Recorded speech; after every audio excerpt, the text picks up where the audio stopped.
Hi dears, എല്ലാവർക്കും നമ്മുടെ പുതിയൊരു വീഡിയോയിലേക്ക് വീണ്ടും സ്വാഗതം. ഇന്ന് നല്ലൊരു പച്ചമാങ്ങ ജ്യൂസിൻ്റെ റെസിപ്പി ആയിട്ടാണ് വന്നിട്ടുള്ളത്. ഒരു സ്പെഷ്യൽ ഇൻഗ്രീഡിയൻസ് ഒക്കെ ചേർത്തിട്ടുള്ള ഒരു പച്ചമാങ്ങ ജ്യൂസാണ് കേട്ടോ. നല്ല ടേസ്റ്റാണ് കുടിക്കാനായിട്ട്.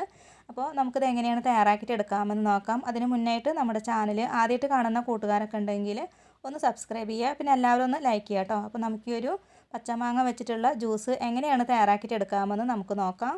അപ്പോൾ ഈ ഒരു ജ്യൂസ് തയ്യാറാക്കിയിട്ട് എടുക്കണക്കായി മുന്നായിട്ട് നമുക്ക് ഏറ്റവും ആദ്യം തന്നെ കസ്കസ് ഒന്ന് കുതിർത്തെടുക്കണം കേട്ടോ. ഞാനിവിടെ ഒരു 1/2 ടീസ്പൂൺ അളവിൽ കസ്കസ് എടുത്തിട്ടുണ്ട്. എന്നിട്ട് ഇതിലേക്ക് കുറച്ച് വെള്ളം ഒഴിച്ച് കൊടുത്തിട്ടുണ്ട്. ഒരു 1/4 കപ്പോളം വെള്ളമൊക്കെ ഒഴിച്ച് കൊടുത്തിട്ടുണ്ട്. എന്നിട്ട് ഇതൊന്ന് മിക്സാക്കി കൊടുത്തതിന് ശേഷം ഇതൊന്ന് മാറ്റി വയ്ക്കാം. ഒരു 5 മിനിറ്റൊക്കെ ആകുമ്പോഴേക്കും ഇത് നല്ലോണമൊക്കെ ഒന്ന് കുതിർന്ന് വന്നിട്ടുണ്ടാവും. ഇനി ഒരു ജ്യൂസ് തയ്യാറാക്കിയിട്ട് എടുക്കാനായിട്ട് ഞാനിവിടെ ഒരു പച്ചമാങ്ങ എടുത്തിട്ടുണ്ട് കേട്ടോ. അതിൻ്റെ തൊലിയൊക്കെ ഒന്ന് മാറ്റിയതിന് ശേഷം ഒന്ന് കട്ട് ചെയ്തിട്ട് കൂടെ എടുക്കാം. എങ്ങനെ വേണമെങ്കിലും മാങ്ങ കട്ട് ചെയ്തിട്ട് എടുക്കാം കേട്ടോ. നമുക്കിതൊന്ന് അരച്ചെടുക്കാൻ വേണ്ടിയിട്ടുള്ളതാണ്. ഇനി കട്ട് ചെയ്ത് വെച്ചിട്ടുള്ള ഈ ഒരു മാങ്ങ കഷ്ണങ്ങളൊക്കെ മിക്സിയുടെ ഒരു ജാറിലേക്ക് മാറ്റി കൊടുക്കാം. ഇനി ഇതിലോട്ട് നമുക്ക് സ്പെഷ്യലായിട്ടുള്ള ഇൻഗ്രീഡിയൻസ് ചേർത്ത് കൊടുക്കാം കേട്ടോ. അതായത് കാഷ്നട്ടാണ് ചേർത്ത് കൊടുക്കുന്നത്. ഞാനിവിടെ ഒരു 8 എണ്ണമാണ് ഇട്ട് കൊടുത്തിട്ടുള്ളത്. ഇതൊക്കെ ചേർത്തിട്ട് ഈ ഒരു ഡ്രിങ്ക് തയ്യാറാക്കിയിട്ട് എടുക്കുകയാണെങ്കിൽ പ്രത്യേക ഒരു ടേസ്റ്റാണ് കേട്ടോ. കൂടെ തന്നെ നല്ലൊരു ഫ്ലേവറിന് വേണ്ടിയിട്ട് ചെറിയൊരു ഏലക്കയുടെ ഉള്ളിലെ കുരു കൂടെ ഇതിലേക്ക് ഇട്ട് കൊടുക്കുന്നുണ്ട്. ഏലക്ക കൂടി പോവണ്ട, പിന്നെ അതിൻ്റെ ആ ഒരു ഫ്ലേവർ ആയിരിക്കും മുന്നിട്ട് നിൽക്കുക. ഇതിലോട്ട് പഞ്ചസാര ചേർത്ത് കൊടുക്കാം. ഞാനിവിടെ ഒരു 4 ടേബിൾ സ്പൂൺ അളവിലാണ് കേട്ടോ പഞ്ചസാര ഇട്ട് കൊടുക്കുന്നത്. അപ്പോൾ ഞാനിവിടെ ഒരു 2 ഗ്ലാസ്സിനുള്ള ജ്യൂസാണ് തയ്യാറാക്കിയിട്ട് എടുക്കുന്നത്. അപ്പോൾ ഈ ഒരു പഞ്ചസാരയ്ക്ക് പകരമായിട്ട് മിൽക്ക് മെയ്ഡ് ആണെങ്കിലും ചേർക്കാം കേട്ടോ. ഏതായാലും കുഴപ്പമൊന്നുമില്ല.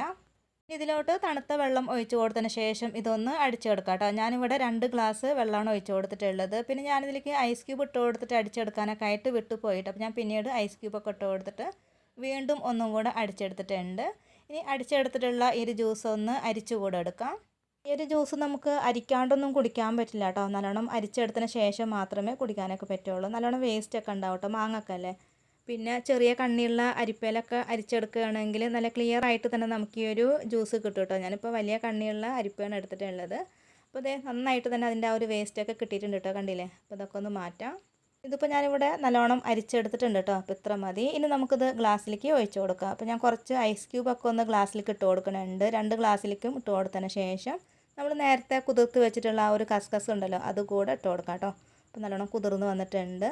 ഇതിലോട്ട് നമുക്ക് ഈ ഒരു ജ്യൂസ് ഒഴിച്ച് കൊടുക്കാം. അപ്പോൾ ഇത്രയേ ഉള്ളൂ.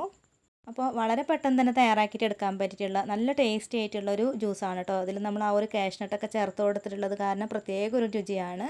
പിന്നെ നമ്മുടെ വീട്ടിൽ ഗസ്റ്റൊക്കെ വരുന്ന സമയത്ത് ഇപ്പോൾ ജ്യൂസ് അടിക്കാനൊന്നുമില്ല, പിന്നെ വെള്ളം കലക്കാനൊന്നുമില്ലെങ്കിൽ ഇതുപോലെയൊക്കെ തയ്യാറാക്കിയിട്ടൊക്കെ കൊടുക്കാം കേട്ടോ. ഇപ്പോൾ മാങ്ങയുടെ ഒക്കെ സീസണല്ലേ, അപ്പോൾ എല്ലാവരുടെ വീട്ടിലും പച്ചമാങ്ങ ഒക്കെ ഉണ്ടാവും. അപ്പോൾ ഇതുപോലൊക്കെ ഒന്ന് ട്രൈ ചെയ്ത് നോക്കുക. അപ്പോൾ ഇന്നത്തെ വീഡിയോ അത്ര ഉള്ളൂ. എല്ലാവർക്കും ഇഷ്ടമായിട്ടുണ്ട്, ഉപകാരമായിട്ടുണ്ട് എന്ന് കരുതുന്നു. ഇതുവരെ വീഡിയോ കണ്ട് സപ്പോർട്ട് ചെയ്ത എല്ലാവർക്കും ഒരുപാട് നന്ദി. തുടർന്ന് നിങ്ങളുടെ സപ്പോർട്ട് പ്രതീക്ഷിക്കുന്നു. മറ്റൊരു റെസിപ്പി വീഡിയോയുമായിട്ട് വീണ്ടും കാണാം. താങ്ക്